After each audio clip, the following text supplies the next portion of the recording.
What would you do if everything you thought that you knew was no longer true? It's kind of amazing just how many stories that have that as like the trigger point or the catalyst for the adventure that follows. Or even just how many stories involve there being something that's hidden that either needs to be concealed or actually be revealed. Just like kind of the Master of the Masquerade Ball, which is kind of how the modern Cinderella story plays out, because we generally have the ability to recognize people more easily nowadays, or at least search the internet or something. But so the masks play the part of having to, oh, I have to follow the clues to find out who this actually is. And there being the tension of, will they figure it out or will someone else take the role or whatever. And so that's kind of how it's used. The masquerade is kind of used in terminology of there being something that's hidden that is either need to be upheld or exposed.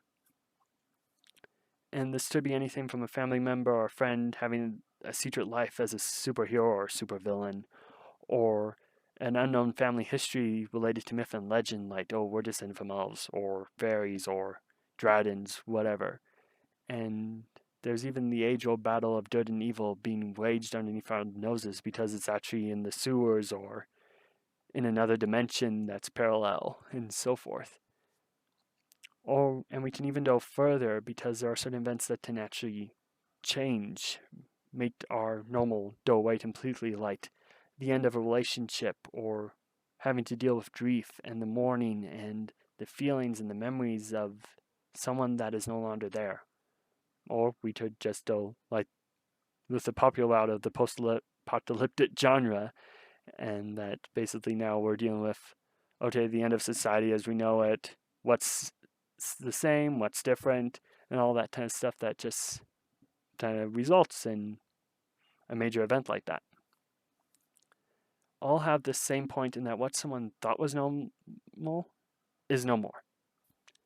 Now, there are reasons a writer would do this, as it naturally allows the questions of the reader to learn more about what's going on in this world to be asked by a character in the story. Most people in the know of something don't really feel the need to explain every single detail. It's just not natural in conversation, unless it's to inform someone who doesn't know. Like true expert monster hunters aren't going to be discussing which myths are true and which are not, unless it's either to educate the newbie or have a laugh at what normal people think. It's like, for example, in their world, vampires may actually love garlic bread, but a plate of fried rice is enough to distract them.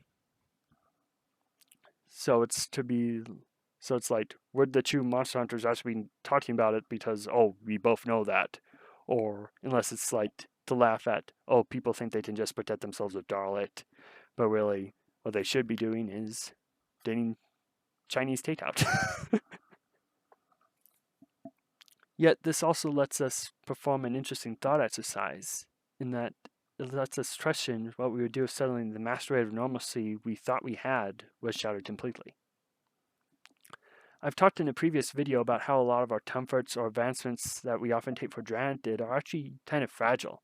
I mean, even just looking at traveling during the holiday season of 2022, a bad storm caused a whole load of problems, and it's like, just, do we really think we actually have control over the weather or what? But it's like, again, it's like kind of like either poor planning or just the fact that we don't control nature really can just mess with a lot of people's travel plans because, I mean, there were people still stranded days after the fact.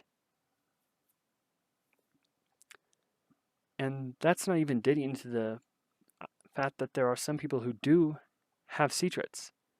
And in fact, most of us probably do. But the question is what we would do if we came face to face with the truth that our normal was gone. Like, would we try to deny it and then declare war on anyone who disagreed with us? Or could it break us as our whole identity comes from that sense of normal?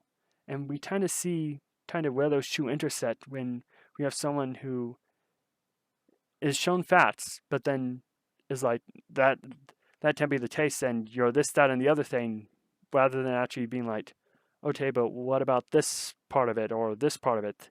One person may have facts, but the other one is just focused on what they've known and what they've hold dear, what their identity is based on. It's like someone could be part of a group, and when they find out that a person that they respect in that group has been lying to everyone else in the group, then it's like, what does that make us? Well, the leader isn't who they said they were, and what does that mean because I followed them? Nobody likes to admit they're wrong.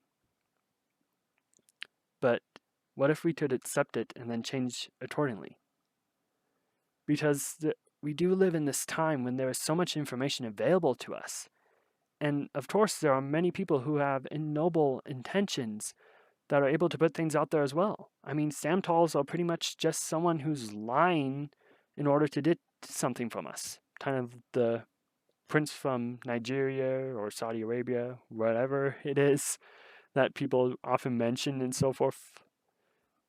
That's pretty much the most common example, but it's like people can lie in order to get something from us or to do things for their benefit.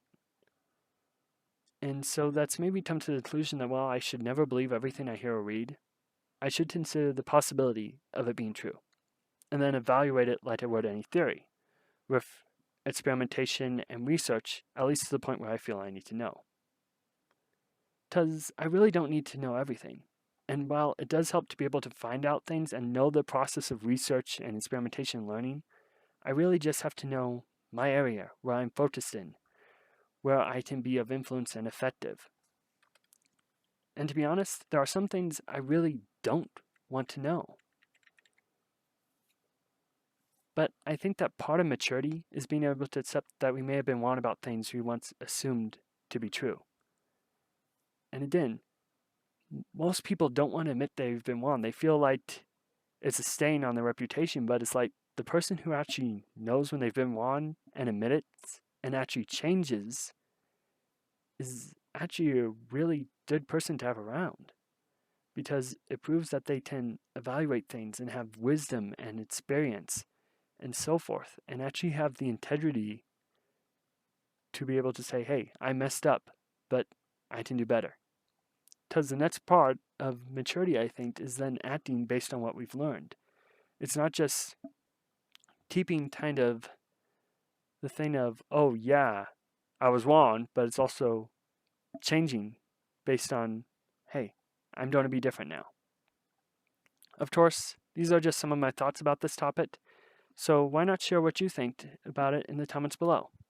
And if you enjoyed this content, please like and subscribe, because that does help with the growth of this channel. Anyway, I'm Jonah. You've been watching Lion's Mane Media. Have a great rest of your day, and talk to you later.